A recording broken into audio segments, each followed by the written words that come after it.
Amanda? Sure. Amanda Grossman. I'm with the Office of Sustainability and Environment and the liaison to the Sustainability Commission.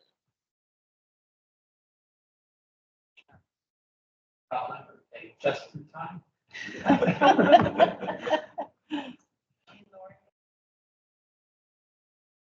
Susan Lemons, Commissioner. Dean Kabani, I'm the chair. Chris Gutierrez, I'm West Side Advisor to the PPA, Clean Power Alliance. Hello, Sunshine Clean Power Alliance. Judy Abdel, I don't know who I am. I'm sort of still on Marcus. That's who I am. Hi, I'm Alex Rickles with Clean Power Alliance. Okay, welcome everybody. So the first item on our agenda is public input on non-agendized items. And we actually have some tonight. And so I'll just read this out. Amanda, do we have the name of the member of the public? Right, this in person? I'll just do first name. His name is Devin. Someone submitted a written public comment for this item. And they said the commission cannot make a motion on this public comment tonight, but the commission can discuss putting it on the agenda for discussion at a later. Wait, hold on. Oh, I think that was my email to you. That's Amanda's comment on there.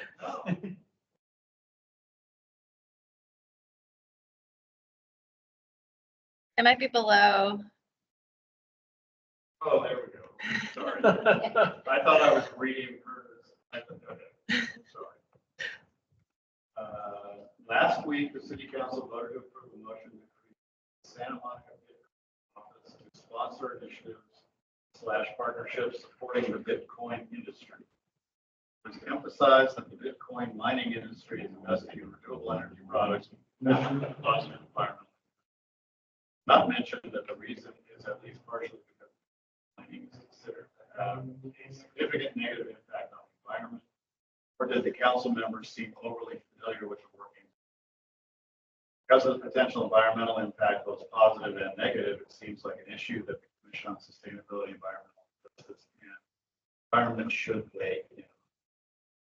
So that's something that we can't discuss tonight, but we can, if we choose, put it on the agenda for future meeting. How do we choose if we can't discuss Or you can't take any. We can't take any. You can't take. Discussion about Yeah, it. don't like take a position or Yeah. like discuss. But you can discuss whether to. it? Yeah, we Okay, can thank discuss. you. I was like, wait. Okay. We can say this person, member of the public, raised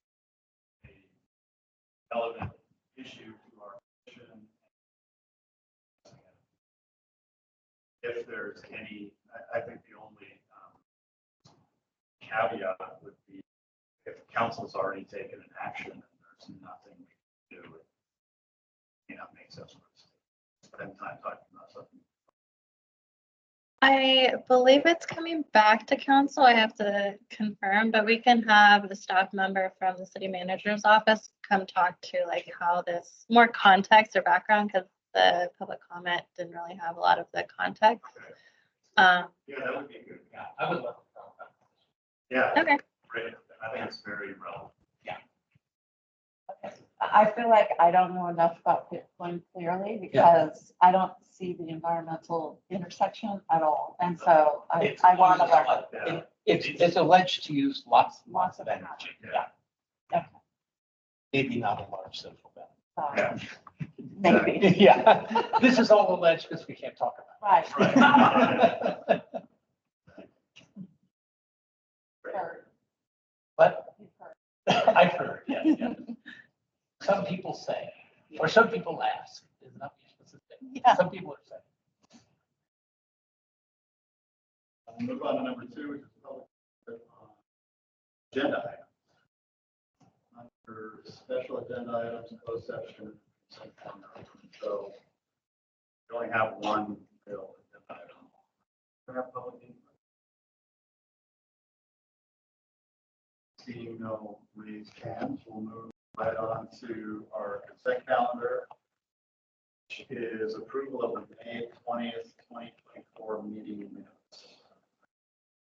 Approval of those. So, David moves, Alex seconds. Is there any discussion among commissioners?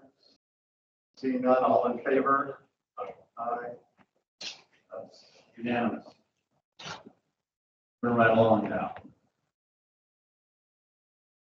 To Green Power Plants update. Hi. So I'm Chris, as I reminded all of you, or Alex, I don't know each other too much. And we have this evening two CPA, Clean Power Alliance staff members, Alex Goodlips and Kendall Asuncion, who are responsible either in Kendall's position as the government regulation, government legislative relationships, and Alex for our solar program and community manager. So we had, as you recall, in 2018, joined David was once the second. Thank you, to South Carolina. And we wanted to come tonight to delve into community programs. Santa Monica's participation rate is pretty steady. Residential is at 94.9, allowed quarterly report. 95.8 is the overall CPA participation rate. Our residential is at 94.9. Our business is a little less residential. Got significantly, but enough to bring our percentage down. Now, that's not altogether just customer loss. That's also deviation because of SCE data. Clean up some of the percentages that we're understanding. But overall, CPA, if you didn't know, is at 1,042,000 plus customers. And we are at the largest offering. And we have 6-year-old startup. And when we joined, if you remember, a big deal was the community. We really wanted to make sure that the investments never had a discussion about what those amount to, let alone the impact in Santa Monica. So this is a start. We really wanted to go into that with you, and since we're the only agenda item tonight, we have some flexibility to have questions you ask, take back to also be kind of a pilot for other communities to understand. I just want to make 2 more points before Alex and Kendall dive in. You know, we are in Santa Monica looking at all of our decarbonization in our buildings, and one of our newest efforts is an energy advisor, energy efficiency. Going to be really highlighted. We've also had the community programs of old. One of the earliest ones was Power Response, make a big difference in how the democratization of using energy helped us not go into brownouts. Because so many of us as customers participating either automatically by virtue of our staff, etc., or me, who lives in an old rent control apartment, just by paying attention and stuff. Such an immediate response that we successfully helped. That's an example of how the community programs are not just about reinvesting financially, but about educating and investing us together in the same whole system. So with that, Kendall is going to give an overview and then dive into some programs, and Alex is going to go specifically to some of the aspects of many of the programs, and also the we will look at the overarching system at play. Okay. Well, thank you, Chris. Again, wonderful to meet you all, and thank you so much for having us here this evening. As she mentioned, my name is Kendall Asuncion, and I am the Legislative and Government Affairs Manager. And Santa Monica is one of the member agencies that I cover. So I'm happy to hand out my cards if you all have any questions later. So quickly, I'm going to be giving you a very brief overview since I know a number of you were instrumental in joining CPA and really establishing us as the exciting and innovative organization we are today. And then the rest of this time, we're really going to dedicate diving into the programs. So as Chris previewed, we are now at 1 million customers, customer accounts. So that's representing over 3 million customer accounts, both businesses and residential. We have grown to 35 jurisdictions within Los Angeles and Ventura counties. The most recent ones we added were Hermosa Beach and Santa Paula. No. Don't know all the Ventura County ones, but we are excited. We are also adding a couple more in another 2 years. As you are all likely aware, every single member agency is a member of our board, and so it's one board member, one vote, and that board of directors is really who's steering the ship in terms of where our investment's going, how we're sort of designing programs, and our energy mixes. We are the largest CCA in California, and we are really excited about that environmental distinction. So it was the National Renewable Energy Laboratories that ranked us against all of the other utilities in the U.S. And realized that we are the largest provider of clean energy in the United States for renewable energy. And this is really translated into a number of investments. 44 long-term contracts. We're at 2,637 megawatts of renewable energy. And that, especially when you think about how much we have to bring on, that's not insubstantial for CPA alone. And almost 2,000 megawatts of storage. As we are going through this transition, Chris mentioned burnout storage is going to be an important as we're making that movement to really have a vitalized and resilient grid. So exciting for that. And the incredibly important piece of this is that our revenues after our cost for power, making sure that we are a solvent organization, are pooled and then reinvested back into our communities through programs and procurement. Again, really the meat of what we are here to discuss this evening. A quick primer and reminder about what CPA is.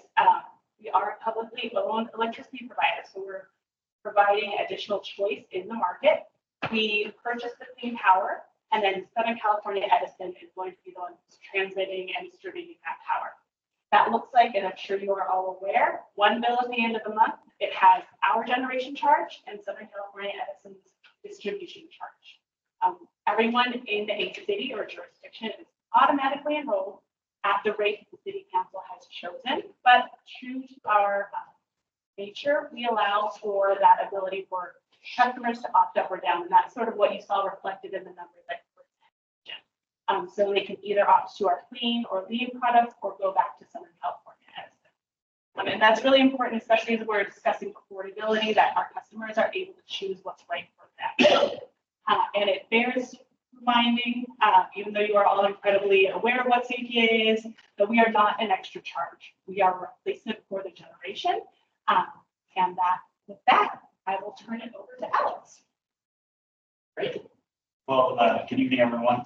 So just a quick background on myself. Alex Riglitz. I'm on our customer programs team, and I'm a program manager and manage a handful of our programs, primarily focusing on solar and battery storage. But we have quite a extensive group of programs now since we started. So we adopted a local programs plan in 2020. And we did a refresh in 2023. And we've really kind of created this vision for our programs that fit under 3 categories, which we think kind of encompasses kind of the areas where we feel like gaps are needed, where there are gaps and resources are needed to help our customers reach those sustainability goals and get to 100% renewable. So the first one is our resilience and grid management programs. This are programs where we're putting resources to strengthen the electricity load of buildings, provide more strength on the grid, and also provide more grid flexibility. Second is our building and transportation electrification. So as we switch to natural gas to electric for energy end uses, we want to be there to support customers both in the commercial and residential sector. This also applies for vehicles as well. And then finally, local procurement. This is where we want to invest our money to build local clean energy resources and support customers to make that local switch to their own local solar panels. So if you see these little icons at the bottom, we'll put these on kind of the slides just to kind of make it clear which program pillar this is in. But we'll start with resilience and grid management. So I want to start with actually one of our newest programs, which is Energized Communities. Now, Energized Communities is our strategy to invest directly into our member agencies. So the idea here is we have put together resources for a 3-year program effort. We want to help each of our member agencies address challenges they face in electrification and also support for innovative programs. So the first part is Pathways to Electrification. We have set aside funds to provide technical services and cash grants for up to $250K per agency to accelerate decarbonization measures. So this could be anything from building electrification, electric fleet transition, or community EV charging. And the idea here is we put aside these resources, and each member agency will work with our program manager to find a project that fits best for them, and we'll support with technical services and provide resources. We also have another pool of money set aside for these innovation grants.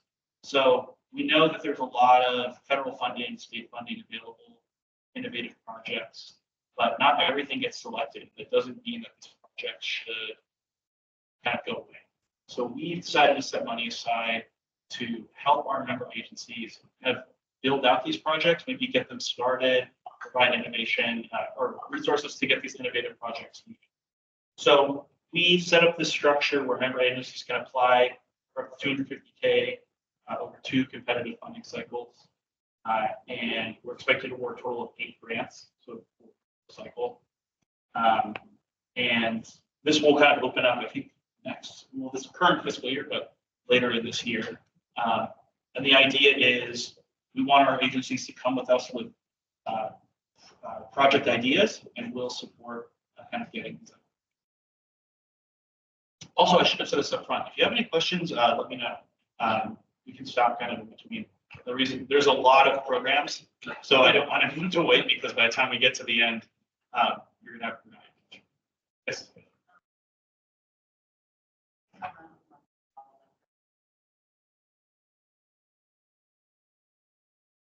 Is there enough electricity?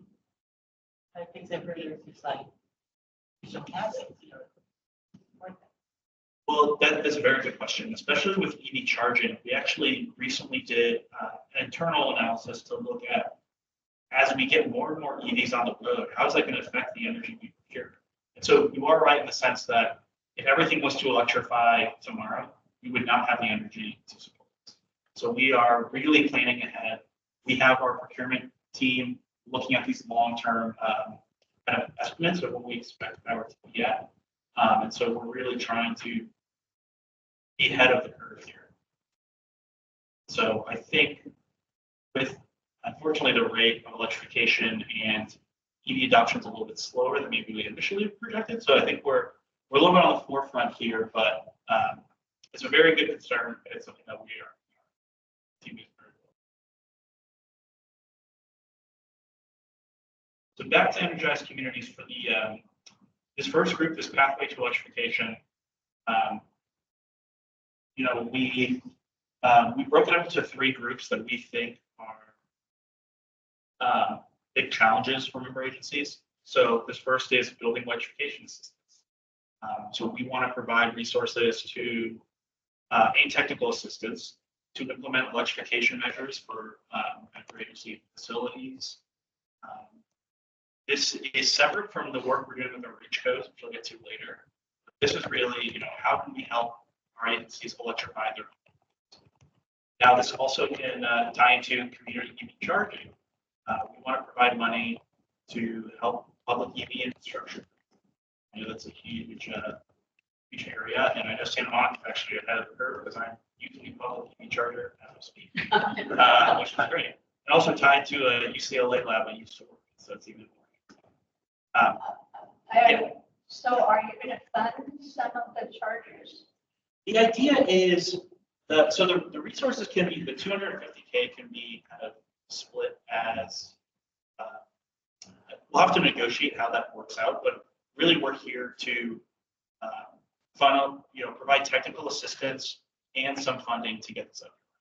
So I'm not going to say that we're going to cover all of the EV charging costs, but we would help the city, develop, let's say, an RFP to get a turnkey solution for EV charging and have some resources to get a lot of this up. Okay, so two of us here are on the EV subcommittee, charter subcommittee, whatever we are. So are you in touch with Ariana? So this is not my program. Okay. Someone's reached out. Okay. I was gonna say, I could put you in touch with Okay. her, but yeah. But it looks like I said, it's coming soon, so. It's our opportunity. Right. I've not missed any. The program manager who has reached out and given, about the options that are existing right now and what's coming down the line.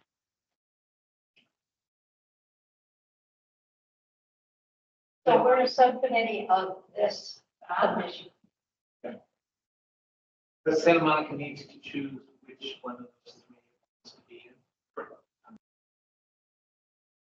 And then finally, the last one is electric fleet transition. So this is either technical assistance or funding for infrastructure and retrofits for some new things. The timing of these are the building electrification assistance and fleet transition already available? I Or is believe this all pretty?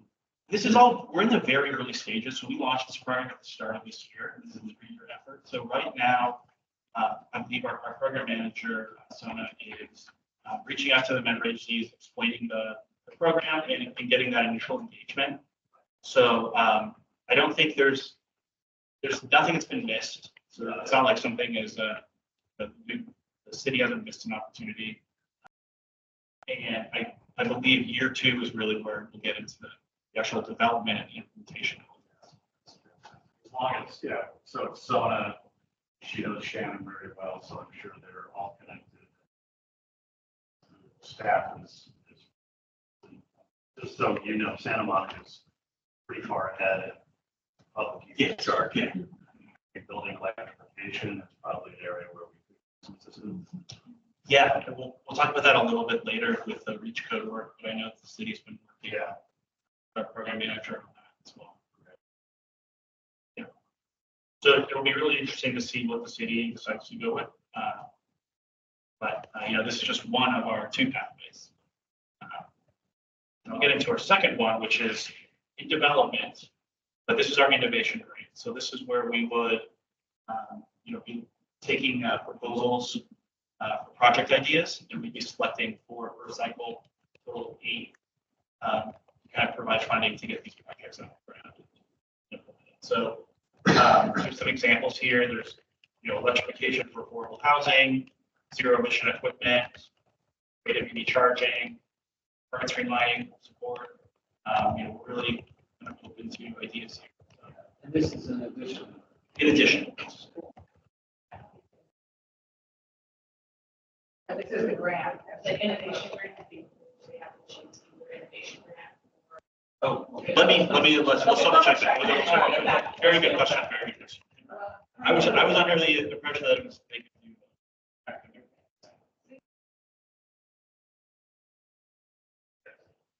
Residents.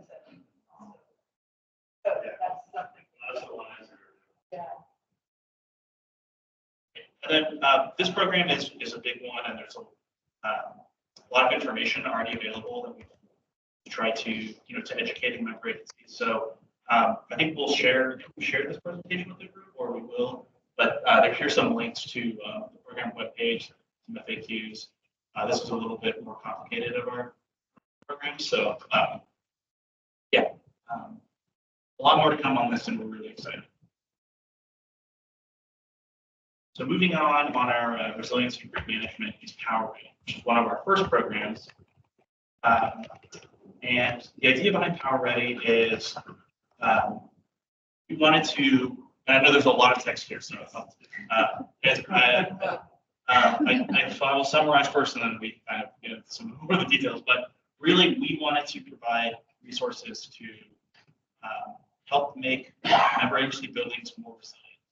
So by providing solar, battery storage, and giving buildings this ability for backup power without increasing their electricity bills. So kind of the idea behind this is, how can Clean Power Alliance invest resources, like program resources, to strengthen these buildings resilience-wise, get them on 100% renewable energy through local production, but do it in a way that does not kind of provide an extreme expense. So, the benefits are it's no upfront cost on member agencies, and there's no increase to annual energy bills. And that's kind of an interesting point, and I think this is what makes this program very interesting, is that we are going to be off the side of kind of managing the costs of the project through, if this is through like a 20 or 15-year PPA, power purchase agreement, kind of taking a look at what the energy bills would have been and then what they are, and kind of offsetting that, so that we're making sure that these buildings are not spending more for this backup. Yeah. So just conceptually, set up when an agency sets up solar storage system, is that connected to the grid? Yes, these would be behind the meter systems. So they would be connected. Is that effective by the net meter? Yes, these would all be under a net meter. But which I know does not have, I know there's a lot of discussion around net metering changes, but with net metering 3.0, or as we call it, solar building plan, I have a specific term for it. The importance of battery storage really makes a lot of these projects pencil out. So the way energy is kind of compensated for as energy is going back to the grid, peak demand times are get more money for basically the energy. And the reason is that we need more energy during these peak demand times, and we don't want to flood the grid with a lot of electricity during peak solar times, because we're not using, as a community, we're not using that much energy. So with the battery storage system, these projects will be storing that energy during the times of the day when energy is cheap, and using that energy when energy is expensive. So PowerReady so far, we are in the process of our round one, PowerReady round one, where we have identified 11 sites for backup energy systems, for a total of 1.15 megawatts of solar, 1.17 megawatts of battery storage. Santa Monica identified 3 facilities during our first round of kind of technical assistance, which we provided. And Santa Monica decided to, so there's 3 sites. For the first site, they decided to pursue their own project. The second site was determined it was not a critical community site. And then for the third, it was not a priority at the moment. So we're really looking for this round 2, so we have another kind of pool of funding to move this program on and kind of do a improved version of this program. So now we're kind of engaging the city again to kind of identify sites and see how we can support this. Yeah. So are these battery systems sized to provide backup power in a blackout, or are they sized to smooth the daily solar curve, or both? And how do those 2 criteria? Yes, so they're actually designed for backup power and load, energy arbitrage situation. And that's really done. So for an energy arbitrage situation, or just like a load smoothing, That's really just based on, you look at the size of the solar installed. Yeah. And then you can use, there's like rules of thumb to size the battery based on that. But for backup power, especially for blackouts and, critical like grid, issues, that's really based on the load of the building. So for these 11 sites that are moving forward, we had to do a pretty extensive review of the buildings to find what loads were deemed critical, which ones were not. So we can size the battery to, support those critical loads if there's. And how long a power outage? I think we looked at I need to look. I want to say an 8-hour period, but let me, yeah, we can get back to it. Yes. I wanted to ask Amanda, that would be really good to have energy staff here who could kind of give us a little bit of background. I mean, I'd love to hear over the projects we looked at. And my thinking is, I know that our, public safety facility is a critical facility and it does have some backup capability. And it seems like we were talking about the city yards. I don't know if that was one of the projects that was. And I think Virginia Avenue Park was another one. But I did make a note that we should, because they originally.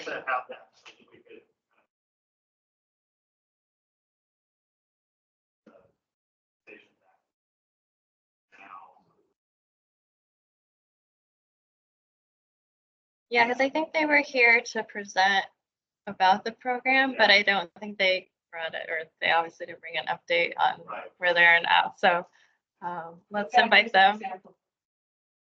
Yeah.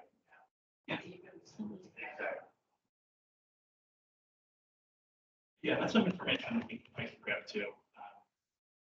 I'm not the manager for this program, so I don't have all of the background.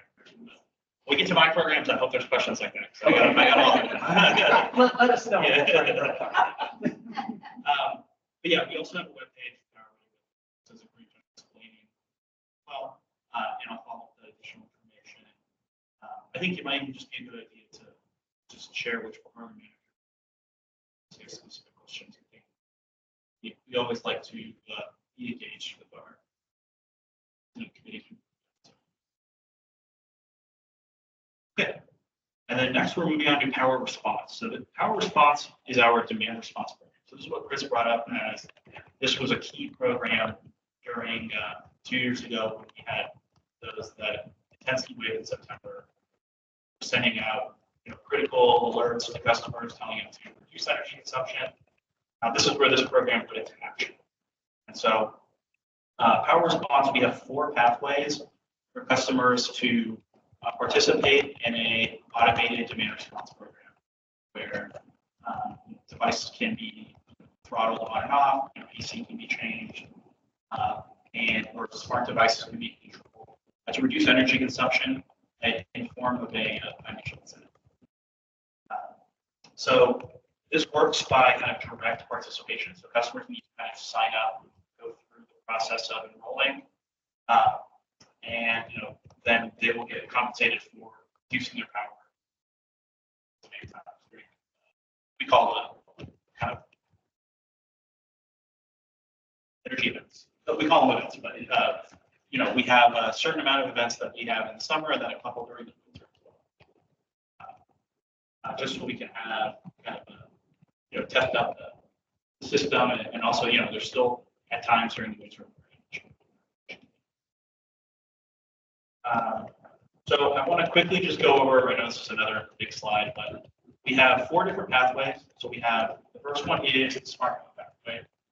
And this is an automatic demand response program where we work with connected smart devices. This is where kind of devices that can communicate with our kind of program operator that you can kind of opt in specific settings, and you will be, there's a financial incentive for enrolling, and then there's a participation incentive, agreeing to reduce energy consumption in the form of a thermostat, an EV charger, or a battery. that we give like on an annual basis. And so this program, I'll go over the stats of how many people we have enrolled on the next slide, but this is really our big source of reducing energy. Because, not only do we have thermostats, we have chargers, and then also discharging the battery storage system is a great way to reduce kind of the peak kind of constraints. And then next is our home program.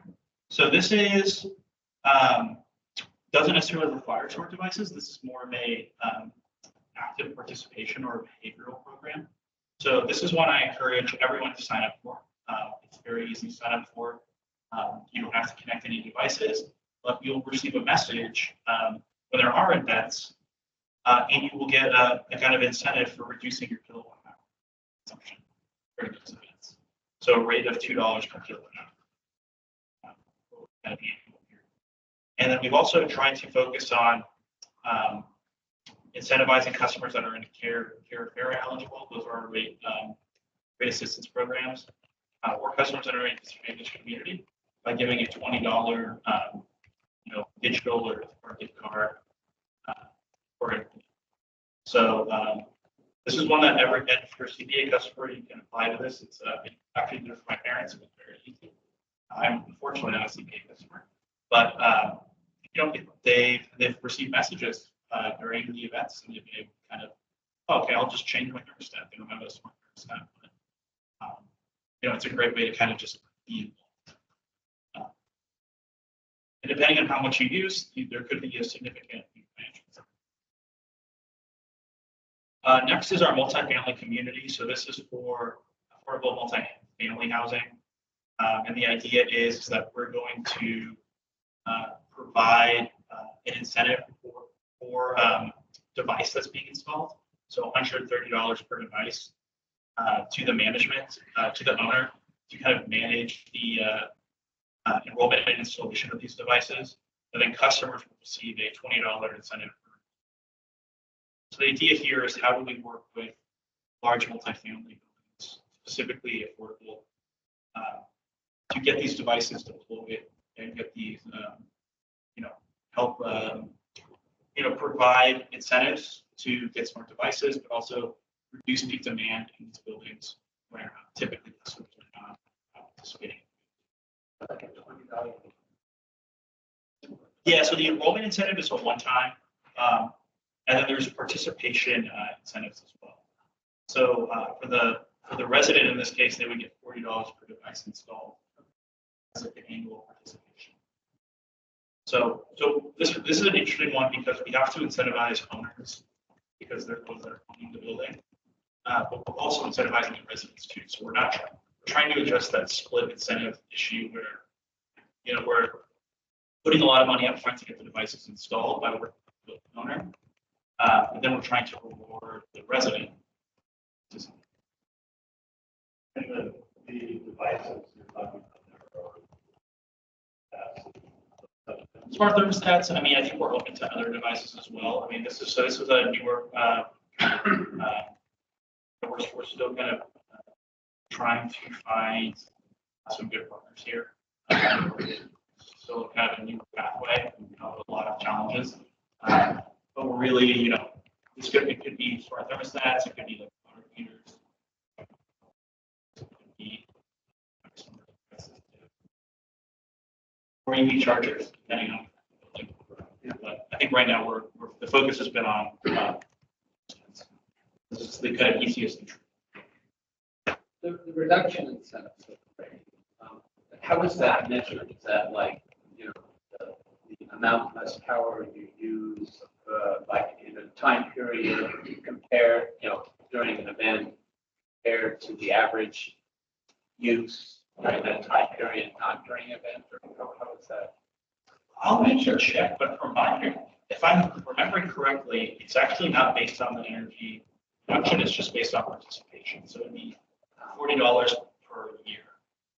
So I will. So I'm looking at what's a $2 kilowatt hour. Oh, sorry, that's for the home pathway. Yes, for the home pathway that we would look at over the number of events that were conducted during the year. We would take a sum of the production based on what we modeled energy consumption would have been. And then it would be based on the difference between what model was based on what actually. And the model was presumably based on what? On temperature, yeah, temperature. Yes. For instance, if we're a little-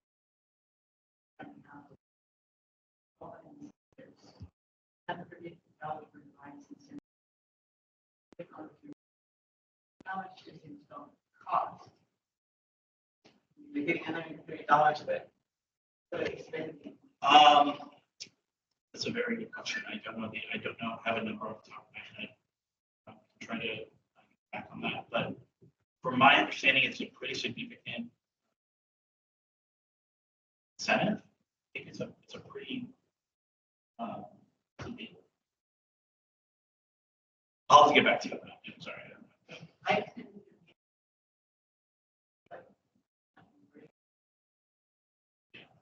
Most of the people, they were furious as to lack of feasibility of, for instance, taking out a gas water heater. And also cost to them. There's a matter like, can it be done, you know, and you've got 18 apartments in a building, you thinking about it. And then what's it gonna cost? And I mean, they were just furious. Yeah, and we've heard similar. Are there any financial, financial they converting gas water heater? There are. There is a program through the TAC program through the state to do electrification of heat pump water heaters. So to install heat pump water heaters. And I know that covers a pretty significant amount of costs. I know for this program specifically, that's partially why we focused on thermostats. It is a very low cost for installing these devices. For thermostats. So that's why we started with thermostats. But you're right. I mean, $130 for thermostat is that can cover a very good portion of this. Whereas if we're talking about a small battery for a home or upgrading a water heater, that's not as significant. Yeah, well, we talked to our program manager on this. Get back to something.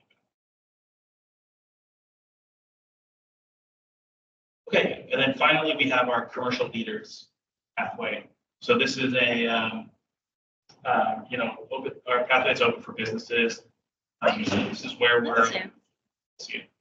have, there's automated demand response events. They can connect smart devices. There's also, they can participate manually through the behavior program. So we're really looking to reduce energy use between 4 and 9. And there's kind of incentives based on monthly kilowatt hour. And the nice thing about this is we're also giving paper checks to businesses. So I want to show you where we're at with some of these programs, specifically where we are with Santa Monica customers. I think this is a really interesting slide. So for our home and smartphone, we have almost 1,500 customers enrolled. 74 of them are at Santa Monica. For our home program, we're actually lower, at about 1,100. This is a newer program, and we have 97 customers. So I would say, if you are interested in participating in any of these programs, please check out our Power Response website. Assuming you are a Santa Monica resident, because I think there are some interesting opportunities here, either just through behavioral program or connecting as many smart devices you have. But we've really worked on improving the process here. Demand response is very tricky, and there's we actually had a big milestone earlier this year where we significantly improved the process of connecting devices. There used to be a difficult pathway where you have to go through Edison for device connection, and that would be its own application. So customers were almost filling out 2 to 3 applications just to participate. which is why we have, despite the incentives, we have such low participation. And we've really improved that process. So if you're not participating now and you're interested in, it's a great time to join. And then here are our targets for 2024. We kind of know what we're expecting to get in terms of enrollments and load reduction. So far, we did a survey in 2023 based on participants on customer satisfaction. And we got very good results. So we got a 87% of participants would recommend the program, and they appreciated that they were saving energy. What businesses are members? We have a Green Leaders building program where companies that I think are participating on 100% rate, they kind of can promote that on their business. But for this, we are not actively sharing which businesses are on there, but I don't even. Yeah. Because Oh, we might not be. yes. That wouldn't surprise me. Right. You could probably narrow it down. But if a company wants to say they're participating, I don't think there's anything to stop. Right, I don't think we would be able to stop. But yeah. District, school district, because they opted out and that's one of our newest advantages to this, but getting the word out too, especially now with the application.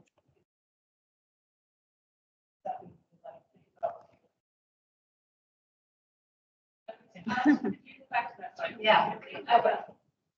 Could you clarify, is this for Santa Monica? Yes, Is it's it targeted. really advisable or is it CPA? Well, that's CPA total. I meant to put the targets. The targets, yeah, that's for Okay. Could you tell us what the device enrollment really means for the EV charging station? Yeah, so that would be for the EV charging station. This would be someone that has an EV charging, like a level 2 charger at their home, or a facility that would have one. They are connecting that device to our program. So basically, if you're charging your car, let's say you just have it plugged in all night or all day, there's an event, you'll get a notification saying, like, would you like to throttle your charging, turn up your charging. So it can actively kind of automatically do that. If you say no, it doesn't. Yes.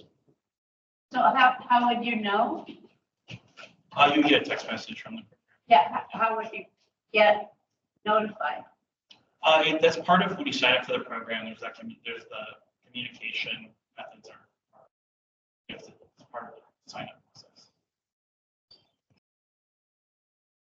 Yeah, but I mean, ideally, I think what we're hoping for, I think this is just not just a CPA thing, but a market kind of goal, is that as we have more EV chargers and people, let's say people are charging at their work, they're driving to their office, charging, that we can kind of change the amount of energy that's being supplied through the chargers, and very, very so. And that's actually what the chargers here are with the UCLA Smart Grid team, and that's actually a big thing. At least when I was there, that's something they were looking at doing, is how can we send messages to customers that says, oh, actually, we're worried about a grid constraint. Can you opt down your charging? So we're pretty less strain. Or it's like, oh, energy's cheap. We have a lot of solar on the grid. Let's speed it up. Access it. Well, now that they allow stuff out here. Yeah, so they're I trying to talked do to them when I put it all in. Yeah. Based on testing their technology. Yeah. So have some work. Sorry. What is BDR? Building business demand. Business. What if you have 2 cars that charge in a house? How does that work? One charger? Two charges. Yeah, it depends. So I think one thing we need to clarify is with the EV charging stations here, we're talking about the devices that you would install in your home. Yes, I have. So it would be just connected through that device. So if you're charging two cars with the same device, I think the device would do for both. I guess it really depends on the device. It's a really interesting question. It's been an interesting. Yeah. Sorry. Difficult to. So you can turn off. Who's charging today? Yeah. I say, so you can turn off your room. Yeah, that's a really good question. I actually don't know entirely how to. I'm assuming they would do it at the device level, so we just turn off. But maybe there's a way where just throttles move down. It depends on the device, really, or the charger station. And Yes. your system. But some of these charging stations have their own apps too. Where I'm seeing the kind of sets and settings on here.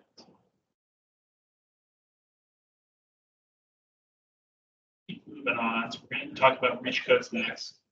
There's a lot of slides here, but I think I'll kind of try to keep this at a high level, and I know that the city is already working with our program manager on this to kind of discuss reach codes. Doing existing buildings.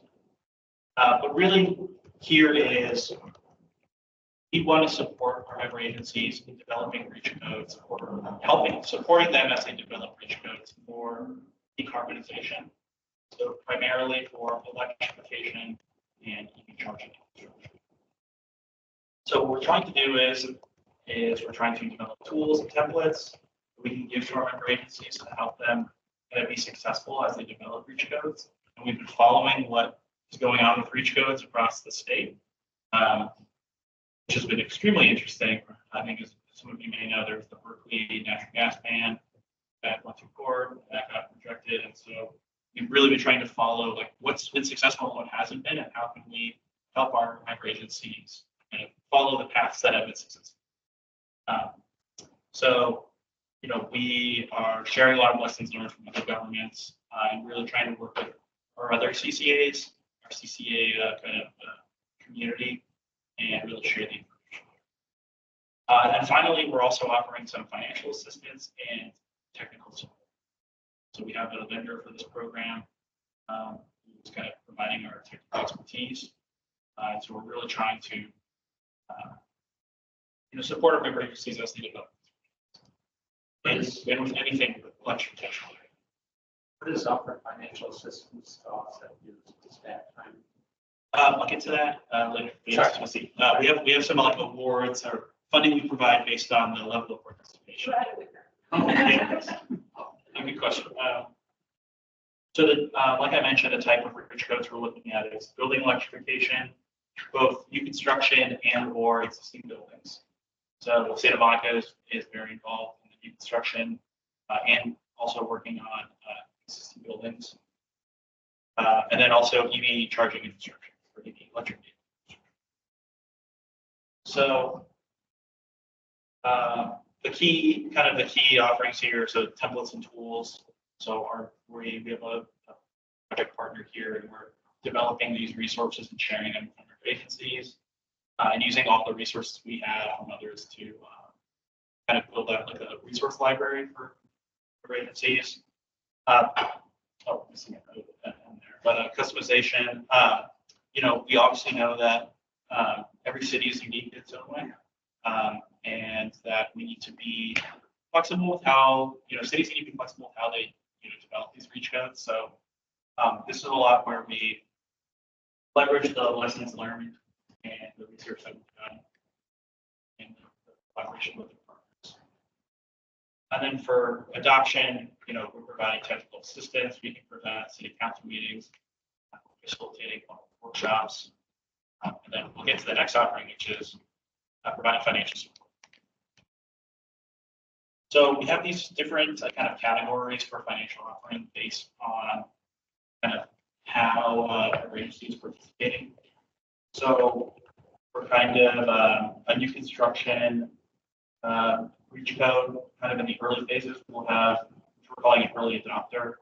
We'll provide 250, 25 incentive to kind of help, offset staff time or, offset the cost of developing kind of some of the initial guidelines here. And then as we get into some of the kind of perspective, what we call prospective adopter, so getting into the actual, we executed a kind of program participation agreement. We're ready to really develop some of these reach codes and, do some of the initial analysis and present to the board, city council and the board. We have provided 12.5. Okay. This goes to the city. Where's it go to?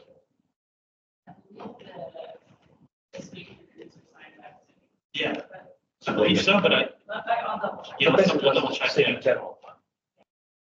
I believe so, but it sounds slightly. Payment to the city sounds kind of strange. There must be a specific. It may be that it's a recovery. We will confirm. But it Okay. might be that what we are doing is across the board.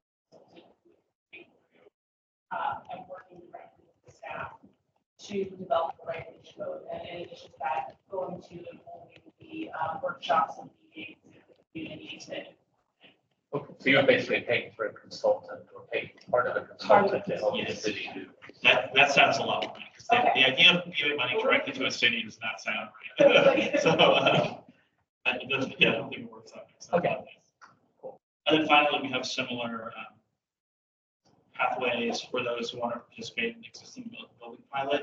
So piloting out, what electrification reach codes will look like for existing buildings, which is very challenging. And Santa Monica has decided to participate in that. So that's going to be really interesting. And I know that I think they're still working on a lot of the initial findings here, but eventually a report kind of will be based on this, and it'll be very interesting. Has anybody actually done a signaling reach code? I don't know. But that Everybody's still working. everyone I think is still working on.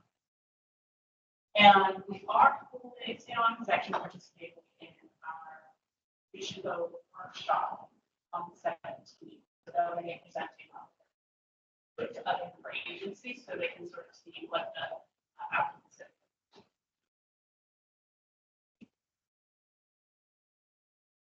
Moving on is our Cal EVIP program. So the California Electric Vehicle Infrastructure Project is a program that provides rebates for public EV charging, both level 2 and DC fast charging. This is a program that CPA participated in. So we provided kind of a pool of money into the programs, kind of like funding, adding funding to the funding source to help kind of have charging money available for the state, specifically for LA and Ventura County. This has been a tricky one because it's you have to go through this Cali VIP program. We're not necessarily managing this program. We are just providing resources to this program. So this was a very interesting experiment. We decided to kind of not participate in kind of future rounds of this program. There were chargers that were funded. The total funding for LA County was $13.2 million for the level 2 charging. Fortunately, there was kind of no applications from Santa Monica kind of during this rebate period. The closest we had nearby was Culver City. And that was just one application for 10 chargers. But we had some good work in Ventura County, which is good. But this is just really Is that funding slanted for the infrastructure? Am I thinking if Santa Monica is so far ahead of most other cities that maybe it's not eligible or? there were, let me double check this, but there were not necessarily prioritization goals, but certain criteria that allowed certain areas to get funding. The funding was kind of divided where I think there was a focus on disadvantaged communities. Yeah. Because I don't think it would make a whole lot of sense. Yeah. Here in Santa Monica. We've already we have 250 public We chargers. have so many, I don't know, it increases every Yeah. month, so. I think we're almost done. Yeah, and there's a bunch coming Yeah. that are going to be more street available. Oh, great. That's the next. And we've got a lot of level 3 fast chargers. Yeah. So for this, there is still funding available for DC fast charging and there are some for level 2 and funding's kind of slowing down here since this program's kind of sunsetting and our participation is sunsetting as well. And we've kind of shifted our focus on more on this reach code work and then also working with member agencies for their charging infrastructure. And which could both be public or for their, it's kind of as we've shown. But yeah, there's a lot more, funding supposed to be, Edison is supposed to be investing a lot in EV charging. Got a lot of money on that. Yeah. Yeah. And other places, yeah. Yeah. So, I think we've seen that this, is still an area we want to focus on, but there's other, like I kind of mentioned up top, we're trying to find gaps in what's already being done. Like, we kind of view our customer programs as, we don't want to replicate what's already being done. We want to find things that aren't being done, find ways to improve situation, improve programs, offerings, or create new program offerings that no one in this area. Well, one of the issues in Santa Monica has been that there are lots available in some areas and not very many at all in others. Yeah. And particularly where there are lots of multifamily buildings that don't have enough electricity to have a charger even installed. And there aren't any public charging stations. So that's a huge problem in Santa Monica, even though we have so many. It's where they are and how accessible they are. Yeah, and that's, I think,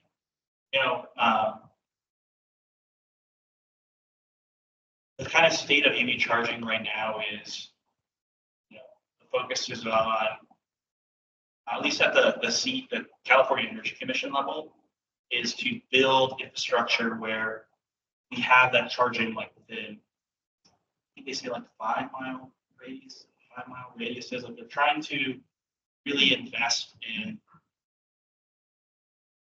Oh, yeah. Oh. So there's a bill going through discussion about street charging and being able to provide some to fast track that. So that might, I have to check to see if that's still alive. But it would essentially help address that. So it would be on the street instead of in the building themselves to make this more accessible to low income multifamily business. Well, we've spent years trying to persuade the DMV to allow chargers, public chargers on their parking lot that's empty all night. And they finally are agreeing, but it hasn't happened. So that's a huge thing where there are public buildings used during the day, but there are loads of parking places not used at night that could have chargers on. Yes. One of the it's actually related to a big challenge with this program, which is that part of the requirement is the charging needs to be available 20%. And so we had a lot of businesses that came and said, oh, we would love to get funding, but funding for EV chargers, this would be great. And then, part of the requirement is the chargers need to be accessible. And companies are like, well, I don't want to leave my pod open. And so. That's ridiculous. Yeah, I mean, I think it made it just challenging. So a lot of groups decided not to kind of go. Yeah, so. And when you say 6,000 in rebates to purchase connectors, is that for including installation and the whole thing, or is it just for purchase and collect? No, it's for it's the total per individual station. Okay. So yeah, so in covering the equipment and installation. Okay, Yeah, because, Installation. yeah, because in Santa Monica, if I understand it, one of the hangups is the supply chain is getting a charger, but the other is just rewiring all the places. Absolutely. Yeah. Yeah, it's not an easy or cheap process. Not to mention the copper wire. I was gonna Yes, say, yeah, guard yeah, dog to yes, protect yeah. the wire.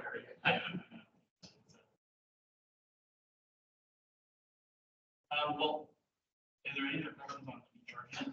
We're gonna move on to my programs, which are. Just move on. So, we have two more programs I'd like to cover, and then also I want to give a preview of the third program that's in development. But the first is our power share.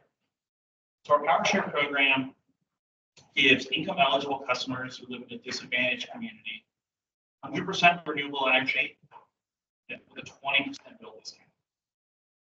So this is a pretty significant program. So this is actually comes from state funding, where we are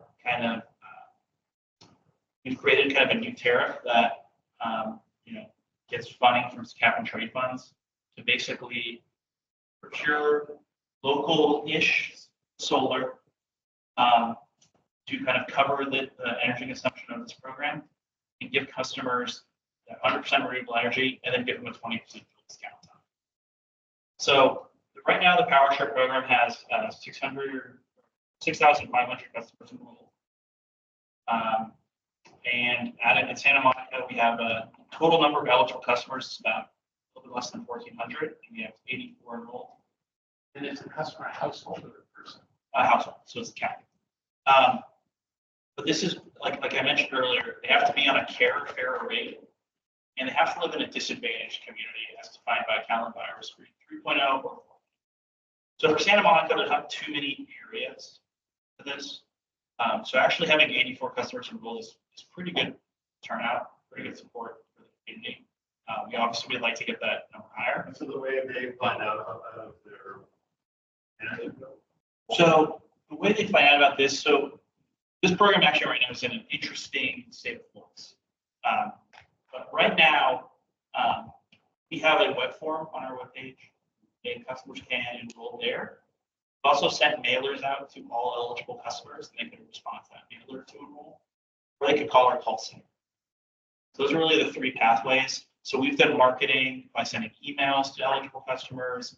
We sent some mailers about a year ago that really got us a lot of people. We have social media. This might be something that the city Well, this- staff could help. Yeah, with. we actually went in, so I made a presentation. Include a million Latinos in emails. And what was challenging was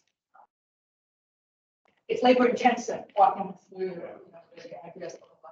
But Edmund going to help us with that. So a good chunk of those 84 are from that experience. And of course, it's our Pico neighborhood that's a disadvantage. Yeah, we can do a hell of a lot better. On the other I mean, hand, I would think. oh yeah. 1,375 eligible, there should be Exactly. 1,375. Yes, sir. But Alex, I want to ask about that. The 6,500 customers that we have, we were also capping it. So, yeah, So so help us understand that. So you can yes, see. absolutely. So when you said like, oh, we should have all of them enrolled, it doesn't actually necessarily work that way because we only have a certain amount of energy allocated to the program. So right now we can only support 6,500. And we're at 6,500. Oh, you're at. So we actually have a wait list now. So when customers enroll, they're added to a wait list. And as customers move or their fair size ends, they're unenrolled from the program. Well, we are going into it now. But there's so- an excitement here Yeah, we gotta because we gotta get that. we I need basically. another column that says, number of Santa Monica on the wait list. Oh, yeah, that's good. Last time I checked the wait list, there was only about 10 people on it, so, yeah. And that wait list will be first come, first served. First come, first served, yeah. And we could actually Yeah. get them on the wait list. So the development here is we're actually getting increased capacity for this program. State, so our new program enrollment cap starting in 2025 is going to be 10,090. So, we're gonna add almost about 4,000 customers. So, Yes, so there'll be more opportunity there. However, this is part of the regulatory change. We're gonna have to move to an auto enrollment situation rather than a manual enrollment. So right now, if this customers enroll based on who's ever, finds out about the program and is interested, they apply and they get out.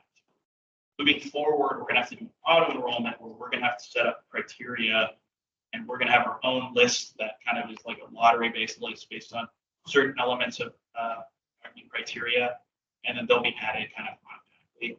Just notify. That's the role that CAC, people come in, we'll give them input, push out certain criteria. So we're actually in the process of developing that criteria now. So yeah, there'll be more to come on that, but that's just one kind of downside. So, we're trying to be equitable in how we prioritize customers.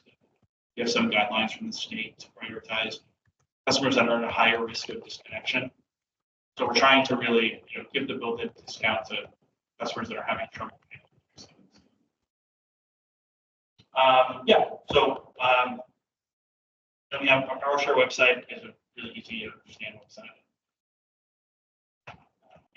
Visit if you have any questions. You can also reach out to me directly on this one. Then finally, we have our sun storage rebate.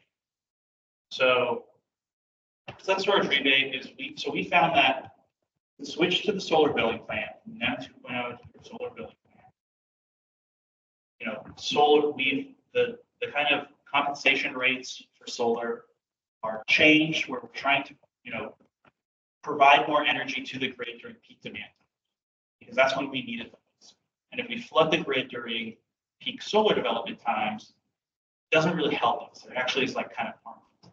So with the shift to the solar billing plan, having a battery storage system with solar PV is crucial to making the economics work out. And in general, if you have an existing system, there's just a lot more benefit you can get by installing battery storage. So there is the new federal tax credit, which is 30% for solar and 30% for battery storage. And there is the state incentive program, the self-generation incentive program, SCHIP, that provides a incentive rate. However, customers were still finding that there just wasn't enough there to kind of fully make that push to adopt battery storage. So we decided to create a very easy to install rebate program for all of CPA's residential customers.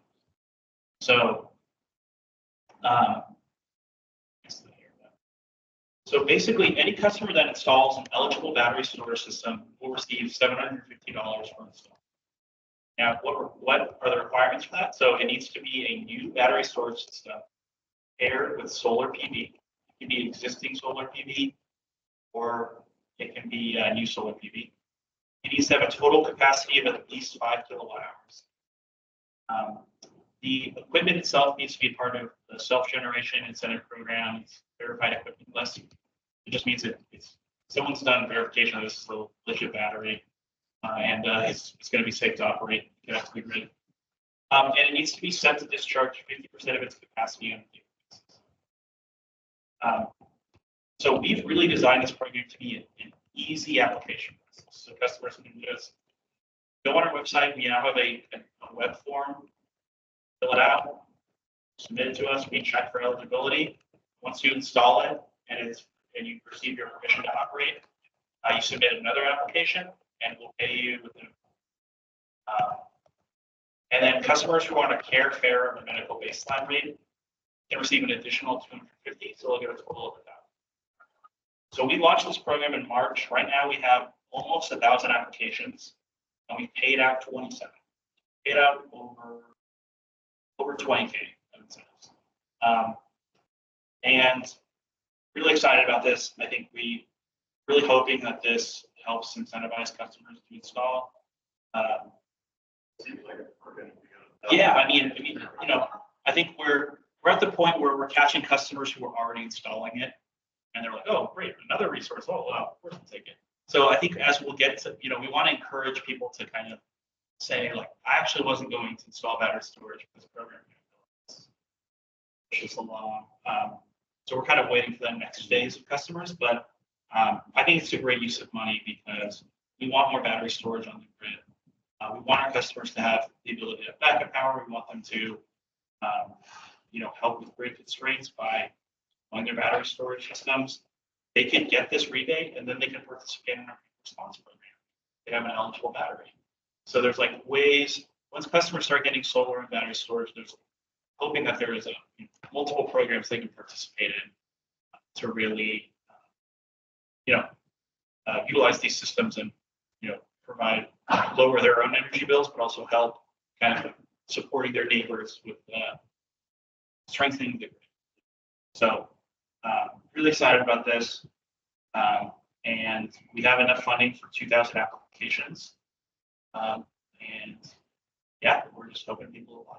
Yeah. Do you know how many Santa Monica? I can give you that. I don't know why I didn't include that, because I have that information. Yes, I can check. I can share that. But as of today, we had 97 applications. What percentage of the total cost of the system? So the 750 is not much, but when you factor on top of the tax credit and the self-generation incentive program, we're seeing between like 40 to 50% of the system cost being covered by tax credit.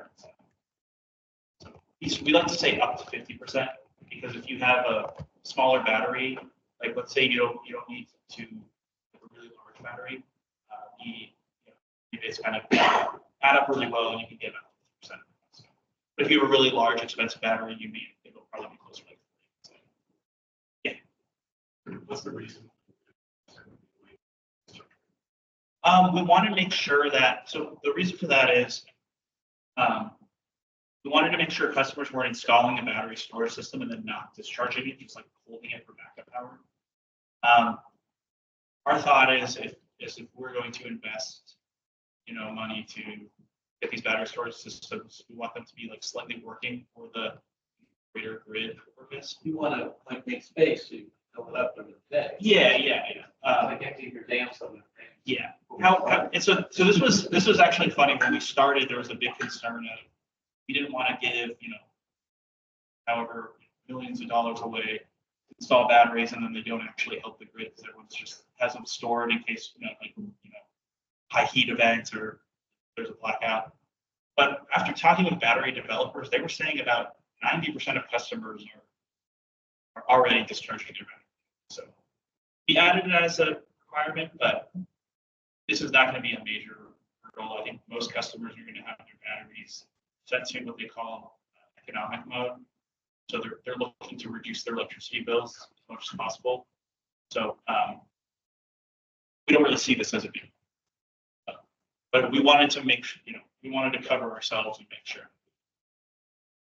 If they are still making shingles that are solar. I know Tesla was doing that, and actually someone on my parents' block has that. He said it was a nightmare to install. He did it as like a pilot project with them. I don't know where that's going. But unfortunately, I talked with him once. He did not have a great experience with it. It's an interesting concept and a great way to kind of have a sleep-looking roof and produce energy. But What I understand is that each individual shingle has to have a connection to the next one, and each one of those connectors can go bad. Like Christmas. Christmas lights, exactly. But still, if you have a landmark house. Yeah, no, I like how the image we have is like this very futuristic sleep-looking house. Yeah. I want to live there. Definitely not my house. So that's it for all our current programs, but I just wanted to give just a quick kind of highlight of some upcoming programs we have. So a program I'm working on that I think is going to be of interest to the group is we're trying to figure out a way to invest money, like having even a larger upfront incentive to get customers to install solar and battery storage. In an exchange, have more control over the battery. So what we're looking for is we found that low income, single family and renters are not adopting solar battery storage at the rates that we need them to if we want to really have a very clean grid and we have flexible, resources or distributed energy resources available for us to address peak demand and kind of strengthen the grid kind of at a local level. So the big barrier here is the financial. It's expensive for customers to get into a long-term 15, 20-year purchase agreement, or it's a lot of money up front. So we're looking to develop a program where customers can join and at no upfront cost and no credit check receive solar and battery storage, no annual bill increases. Now, there's a lot of work we have to do. We're looking to hire a vendor to help us develop this program.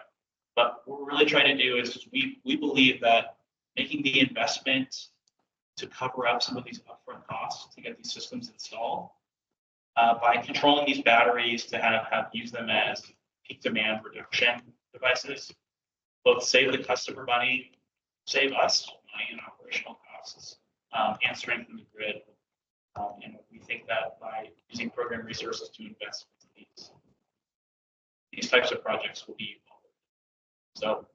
More to come on that. We'll probably present on that maybe sometime next year when that program that we're running. Knock on wood, but yeah. And then another program we have in development is a managed charging. So a program where you can connect your EV device and it can tell you when it's the cheapest to charge, when it's a good time not to charge, because electricity is more expensive or there's good demand. So we're trying to also kind of support that as well. You want to say anything about the energy advisor? Oh yeah, oh my gosh, I completely forgot about the energy advisor. Yeah, we also have the energy advisor program, which is a great resource for everyone. Which this is going to be kind of a resource where customers can call and have questions answered on kind of what to do for different energy projects. If solar is right for them, if battery storage is right for them. They have questions on should I get a part of that? How do I participate in CPA programs? It's just an additional resource. So we don't have a program name for that yet. I'm working on it. Do you have any ideas? But it's kind of like a concierge service for our customers.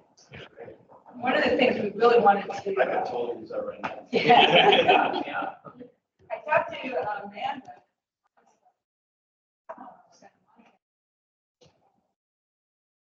Thinking about it. So we really need to figure out a way to uplift that, not just leave it to the I was going to make the same